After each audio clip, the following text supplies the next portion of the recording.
Assalamualaikum warahmatullahi wabarakatuh. Teman-teman, kembali lagi di channel YouTube saya, Khairun Imam. Gimana nih kabar kalian? Semoga kita semua selalu diberi kesehatan, kemudahan, dan juga limpahan rezeki dari Yang Maha Kuasa, teman-teman ya. Nah, di video kali ini kita akan menyaksikan sebuah tayangan yang sangat menarik dan juga mengejutkan, di mana BES, Bang Egy Sujana, lagi-lagi muncul di sebuah podcast dengan narasi-narasi tajam kepada Roy Suryo dan juga Ahmad Khozinuddin. Bahkan, Egy Sujana menceritakan momen ketika Khozinuddin mundur menjadi kuasa hukum. Dan menurut dia, itulah pengkhianatan terbesar dan juga pelanggaran kode etik yang dilakukan oleh Khozinuddin.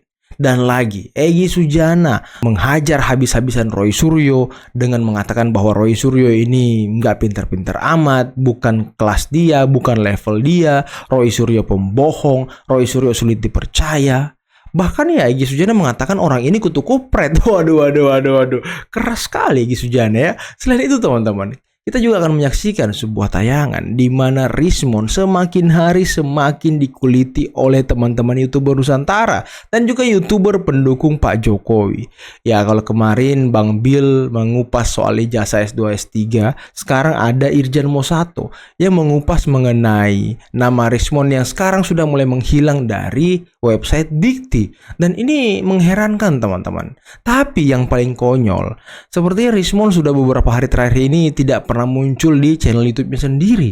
Apakah dia menghilang? Nah, sebelum kita mulai videonya, jangan lupa like, subscribe, dan share. Dan tanpa perlu berlama-lama lagi, mari kita mulai videonya berikut ini. Saya kasih clue-cluenya aja karena inilah yang dilanggar oleh kita. Dan saya tidak mau terjebak bertikai dalam soal yang begitu. Saya nggak mau diundang ke TV itu, nggak mau saya. Bukan sok jago, tapi ngapain gitu loh. Orang bilang debat apalagi levelnya lawan kutu kupret gitu. Lawan kutu kupret ya kan? Ya, kalau boleh agak sombong, level gue ya presiden lah. Gue udah ngomong sama presiden. Iya. Minimal mantan presiden. Itu kan fakta. Terus ngadepin sama yang nggak tahu masalah, cuma duga-duga. Mungkin dia pinter karena lewat Google. Pinter lewat Google ya kan? Lewat AI. betul. Itu contoh. Iya. Tidak bermaksud so jago, istighfar ya. Jadi Cuma orang mesti tahu, Istighfar. lu mesti tahu diri lu tuh siapa gitu loh.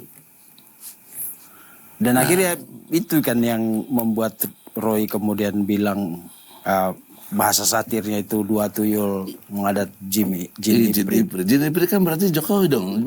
Emangnya Jokowi jin kan bukan. Terus kalau saya mau bela-bela Jokowi, tuh orang tuh jahat. Itu yang saya maksud. Muncul fitnah, dibantah, minta lagi, begitu. Ahmad Khozinuddin kan lawyer, bersama saya membela Bambang Tri. Dia mengkondisikan teman-teman buat petisi, mengundurkan diri atau tidak membela lagi Bambang. Padahal itu bertentangan dengan kode etik dong sebagai advokat. Bagaimana orang klien lagi begitu kok? Ditinggalin begitu. Di kompaknya cuma saya nggak mau ikut sama DHL. Nah dari situ kan udah artinya sudah pisah tuh. Tahun 2003 loh, 2023 di Solo. Lu kenapa di framing saya seolah-olah saya menjadi pengkhianat kepada dia atau nggak sepakat lagi? Nggak ada urusannya, itu jahatnya dia itu. Framing itu. Nah, tapi saya tidak mau berdebat begini untuk apa? Saya nggak mau, makanya saya diundang sama ente berkali nggak mau, saya ngapain? Debat kusir Sekarang mau ya kan? karena udah lewat lah, udah selesai, udah bahasa kasarnya kalau mau orang nggak suka ya gue udah menang kok. Jadi ini kan fakta medis yang benar, tapi orang kan framing saya seolah pura-pura sakit. Itu kan menyakitkan sebenarnya, fitnah begitu. Karena ada video abang bawa mobil. Ah itu lagi, kan pakai otak dong ya. Ini terutama untuk si Roy ini ya. Pakai otak Roy. Dia kalau mau jujur dia harusnya cerita. Saya kan beli mobil itu waktu saya awal ke Malaysia itu kan 7 bulan lalu. Saya beli mobil di sana. Mobil itu tahun 2014. VW Beetle. Tapi di framing oleh si Roy, keluaran terbaru. Setelah dari Solo. Itu kan jahat menginisiasikan orang seolah-olah pulang dari Solo bawa duit banyak terus beli mobil duit, gitu. ya, betul. Terus foya-foya terus Itu kan jahat orang kayak begitu tuh. Banget sih, jahat banget sih. Ya, tapi saya kan nggak dendam, nggak ngapain dia, nggak, ya sudah. Pada untuk menjelaskan dia, saya kirim ke dia. Saya kan ada nomor dia ada nomor dia. Saya kirim, Roy, ini BPKB punya aku. Pertanyaannya, dari mana lu mau pakai jagoan internet bisa korek-korek BPKB orang? Ya nggak bisa lah. Kalau nggak orang itu sendiri yang ngasih tahu. Betul, betul. Jadi yang dipamerin dia saya dapat ini. Itu dari saya, tapi diputer-puter, oh ada orang dalam gitu. Iya, Orang dalam mana? iya. Kan dia ngomong begitu di beberapa tempat tuh. Di ILC kemarin sama Mas di Roy keadilan. suka hoax gitu, Bang. Ya, Punya masalah apa dia saya kalau nanya kenapa dia, lo tanya dia lah. Enggak, maksudnya Saya dia mantan menteri loh, Bang. Secara akademis juga dia bukan orang sembarangan. Maksudnya ya dia ya, tapi kualitasnya begitu gimana kalau kualitasnya begitu? Nah, jadi dalam perspektif fakta hukum nih, fakta hukum nih, karena udah jadi peristiwa, seolah-olah si Roy menemukan fakta baru, mobil baru dibeli, kemudian ganti nama Bang Egy, gitu kan istilahnya, dalam waktu yang baru-baru ini. Kan salah, dia menyesatkan orang sebenarnya. dan menjatuhkan Dan Egy berani pasti. di TV ngomong seolah-olah saya dapat dari orang dalam. Orang dalam mana? Orang dalam ya. Sambil ditunjukkan tuh kertasnya tuh. Itu aja udah gini ya bos ya. Vincent, orang tuh boleh salah, boleh namanya manusia. Tapi yang nggak boleh itu orang tuh berbohong. Kan bohong tuh anak itu. Jadi kalau sekali berbohong, nggak boleh lagi dijadikan persaksian tuh nggak boleh. Batal demi hukum orang kayak begitu tuh. Bahkan kalau kata Nabi Muhammad tuh masuk klasifikasi munafik. Satu orang munafik itu kalau ngomong bohong. Munafik ya. Kalau diberi amanah khianat. Kalau janji ingkar. Ini tiga ini terkenal hadis itu. Masuk semua tuh kriterianya tuh. Soal saya punya penyakit, soal mobil, soal tuyul. Kan saya bukan tuyul. Kok Tapi dia disebut bilang itu bahasa kiasan, Bang. Enggak bener dong. Nah, jadi satu sisi kita so jago, so tahu, tapi nggak tahu apa-apa. Ya, urusan BPKB aja bohong. Kenapa dengan jujur saya dapat dari Bang Egy? Kalau dapat dari dia nggak kelihatan gaya, nggak kelihatan hebat sebagai ahli IT gitu. Iya, nggak kelihatan keren. Tapi sudahlah. Saya sebenarnya males ngomong begini-begini. Lagi puasa. Ya. Tapi tadi saya sebenarnya mau ngupdate aja. Yang selama ini lantang menuduh ijazah Jokowi palsu, kini dia mulai gelisah karena menghadapi laporan ijazah Yamaguchi-nya sendiri terdeteksi bermasalah dan diduga palsu. Sok jadi hero moral, kini berubah jadi kucing gering.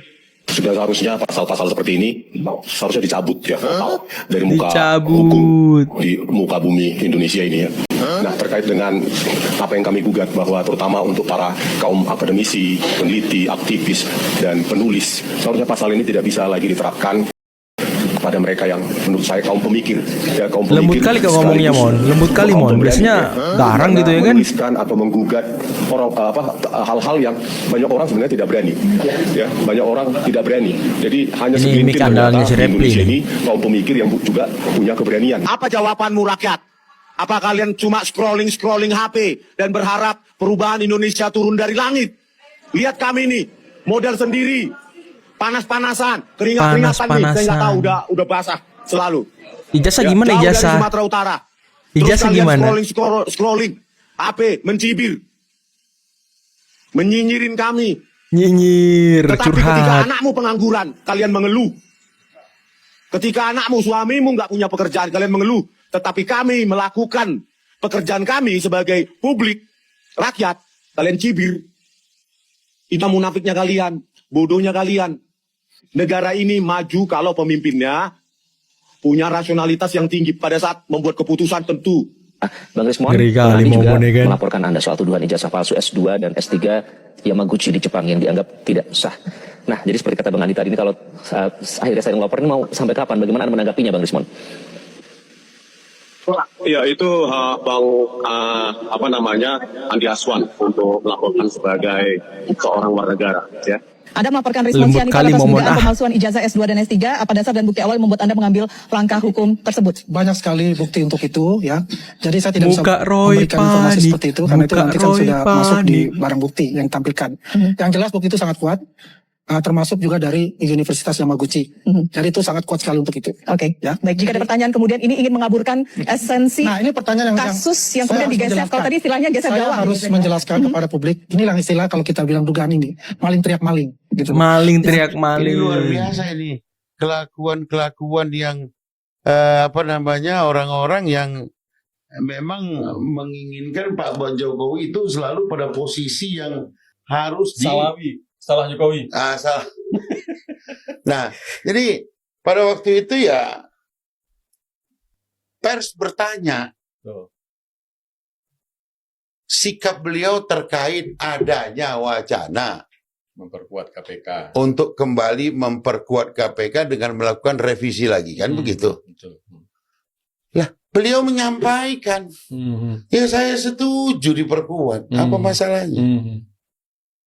Jadi kalau Dan dipandang ditambah kemudian dengan saya dulu nggak tanda tangan. Apa masalahnya orang dia cuma menyampaikan 2 kalimat itu? dan itu fakta. Fakta. Tapi Kemudian digoreng dianggap sebagai pengingkaran lah oleh Hinca dikatakan. Oleh Hinca atau oleh siapa tuh? ya, Kayaknya Hinca kali ya. Pengingkaran lah. Ada orang Cuci bilang tangan pengingkaran. Dia Pak Jokowi menyampaikan ditanya doorstop. Setuju Pak? Setuju untuk memperkuat. Lah, kok digoreng kemana-mana? Ada kekhawatiran apa, Mas Bro?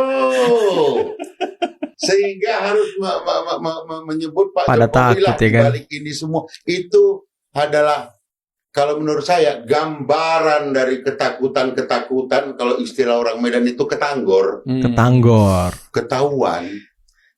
Ada sesuatu di dalam itu. Nanti kalau hostnya bisa kulik saya lebih dalam, ya kita buka lebih dalam. Waduh. Bang, kita iris tipis-tipis aja ini. Kita belum masuk ke real politiknya ini, Jadi Bang. clear ya pada masyarakat juga bahwa Pak Jokowi itu bukan konferensi pers. Bukan juga hendak menyudutkan DPR, bukan Tidak. juga kan? Tidak ada. Beliau di doorstop di stadion setelah nonton Persis Solo itu bertanding. Setuju Pak? Setuju. Kalau Anda ditanya setuju nggak memperkuat Ya KPK? setuju. Ya setuju lah pasti. Saya pun setuju. Betul, Ayo setuju. salahkan saya sekarang. Siapa yang Masa memperkuat KPK nggak boleh? Rumusnya kan Salawi, Pak. Iya. Semua salah Jokowi, bukan Semua salah Bang Jokowi. Bes. Oh, iya. Makanya saya anggap itu politisi-politisi lawak-lawak itu semua. Tahu saya di screenshot saya sebelumnya itu ya nama Rismon ini Dikuliti lagi sedang momonnya S3-nya kan. itu kosong ya. Saya yakin mungkin teman-teman yang lain sudah pernah screenshot ya. Saya pernah membahas itu soal data Rismon di pangkalan data pendidikan tinggi. Sekarang hilang. Kita akan input nama lengkapnya dulu teman-teman ya. Hilang. Rismon Hasiholan Sianipar. Oke, tidak ada yang salah ya namanya. Ini nama lengkap sesuai dengan nama di identitasnya. Oke, kita cek. Apakah muncul? Rismon Hasiholan Sianipar, kita lihat. Tidak ada hasil hasil. pencarian. Tidak ada Tidak hasil ada pencarian. hasil. Perguruan tinggi. Tidak ada hasil pencarian. Program studi. Tidak ada hasil pencarian. Kok hilang semua data Zero. Rismon? Hilang semuanya. Sekarang, pertanyaan saya. Siapakah yang menghilangkan data ini? Kita Wow. nggak tahu. Apakah pangkalan data pendidikan tinggi yang menghilangkan? Atau memang belum input? Atau seperti apa? Belum Saya tahu update kali. dulu saya pernah screenshot soal pendidikannya Rismon. Betul. Saya tampilkan ini. Yang dimana ketika kita mengetik nama Rismon Hasiholan Sianipar, maka muncullah riwayat pendidikannya itu di dalam pangkalan data pendidikan tinggi. Ada. Sekarang nggak ada. Di PP Dikti Hilang total loh. kita coba mengecek lagi kalau memang benar dia sudah melakukan penyetaran ijazahnya, pasti akan muncul di PP Dikti. PPD Dikti, sorry. Kita cover Rismon ya. Tanpa gelar ya, Pak ya. Ya, tanpa gelar. Rismon Hasiholan Sianipar ya. Ya, Ini ya, kita dia langsung sebagai dosen. Nah, di atas itu dia sebagai dosen. di bawah lagi itu sebagai mahasiswa, statusnya sebagai mahasiswa. Tapi seperti Kita ngecek ya Pak, dilihat detail ini kita cek riwayat dosen dan kita mulai dari riwayat pendidikannya dulu. Yang dikejar karena memang riwayat pendidikan mengenai ijazahnya. Oke. UGM S1 tahun 2000 oke. Nah, ini masih ada nih. Teknik Ini masih ada nih. tahun 2022. ya. Jenjang S2 ya. Ya, Lalu UGM kan? S1 98 di UGM ya. Ya. Nah, sekarang beliau bergelar doktor T/A. Gelar akademik zero S3. Zero. Jenjang S3. Nah, ini yang dipertanyakan doktoralnya Pak. Ya. Tentang doktoralnya. Lalu apa yang berubah? Lalu bagaimana kita menemukan namanya? Bagaimana? Ya, dengan tidak ada namanya ini, kok hilang? Ada apa nih? Ya, Ngeri kali ada ya. apa? Kok bisa hilang? Karena setahu saya di screenshot saya sebelumnya itu ya Ada nama S1 S2. Rismon ini S1 S2-nya sedang S3-nya itu kosong. Betul. Ya? Saya yakin mungkin teman-teman yang lain sudah pernah Sekarang screenshot. hilang semua, saya ya pernah kan? membahas itu soal data Rismon di pangkalan data pendidikan tinggi. Sekarang hilang. Oke teman-teman, itulah tadi beberapa video yang bisa kita simak, yang bisa kita saksikan pada kesempatan kali ini. Dan gimana menurut kalian tentang penjelasan BES Bang Egy Sujana terkait dengan dua orang yang membuat dirinya sakit hati ataupun dicemarkan nama baiknya, yakni Ahmad Kosinudin dan juga Roy Suryo. Dan tadi Egy Sujana menceritakan seperti apa pengkhianatan yang dilakukan oleh Kosinudin dan juga pelanggaran kode etik berat ketika mereka berdua mendampingi Bambang Tri di Solo mengenai buku Jokowi Undercover. Ternyata Kosinudin meninggalkan Egy Sujana bersama Damai Hari Lubis. Dan mungkin ini suatu bentuk pengkhianatan gitu ya kan, yang dianggap oleh Egy Sujana. Tapi ya hal ini ternyata terulang ketika Kosinudin menjadi kuasa hukum Egy Sujana. Kosinudin malah memecat Egy Sujana dari kliennya. Ini kan anomali teman-teman. Kok bisa klien dipecat gitu? Apakah Kosinudin tidak bisa melawan pamor atau ketenaran dari Egy Sujana? Karena kalau kita lihat ya, Kosinudin ini merapat ke TPUA, aktivis-aktivis Islam, merapat ke Roy Suryo, merapat ke Purnawirawan. Mungkin tujuan dia agar dia tetap bisa eksis, agar dia bisa mendapatkan portofolio yang baik. Tapi sayangnya orang ini tidak pernah menang di pengadilan teman-teman. Aduh. Dan tadi mengenai Roy Suryo, wah ini sepertinya Egy Sujana sangat sakit hati ya sama Roy Suryo ya, sampai dikatain kutu kupret, sampai dibilang Roy Suryo ini pintar cuma gara-gara AI, cuma gara-gara Google. Dan juga dia pembohong, munafik. Waduh, ini sepertinya semua gelar sudah disematkan kepada Roy Suryo teman-teman. Roy Suryo tak bisa dipercaya lah. Waduh, luar biasa. Ini semakin menarik ya. Dan ternyata Egy Sujana melaporkan Roy Suryo di dua tempat. Yang pertama di Polda Metro, Roy Suryo dilaporkan bersama Kosinudin. Kemudian di Polda Jawa Barat, Roy Suryo dilaporkan bersama M. Sobari yang juga diduga menghina dan memfitnah Egy Sujana. Waduh, ini semakin menarik saja teman-teman. Tapi belum ada langkah progres ya, belum ada langkah pasti dari pihak penyelidik untuk kemudian melanjutkan kasus ini. Jadi masih jalan di tempat teman-teman. Beda dengan pelaporan Bang Bil terhadap Rismon terkait dengan dugaan ijazah palsu. Itu langsung dikebut juga tuh oleh polisi. Apa karena bukti-bukti yang didapatkan oleh Polda Metro dari Bang Bil, dari saksi ahli itu sudah cukup kuat. Makanya Polda Metro segera mungkin bisa kita bilang naik tahap penyidikan gitu. Karena kalau sudah naik tahap penyidikan, maka ya peluang si Momon jadi tersangka sangat besar, apalagi sampai ditahan. Nah ini saya curiga Momon ditahan nanti bukan gara-gara kasus ijazah Pak Jokowi, tapi duluan di kasus dugaan ijazah palsu dia sendiri. Waduh. Dan tadi Momon memang sepertinya sudah sangat ketakutan. Karena kalau kita lihat, coba kalian cek di Bali G Academy, channel YouTube-nya si Momon. Udah berapa hari dia nggak posting video, udah berapa hari dia nggak live, udah berapa hari dia nggak muncul di ruang publik teman-teman. Apa karena dia takut? Apa karena dia sedang bersembunyi? Atau sedang menyusun strategi untuk ketemu Pak Jokowi di Solo untuk minta maaf? Waduh, kira-kira yang mana teman-teman? Oke lah, mungkin cukup sekian dulu video kali ini. Jangan lupa like, subscribe, dan share videonya. Akhir kata, billahi taufiq wal hidayah. Assalamualaikum warahmatullahi wabarakatuh. Bye-bye.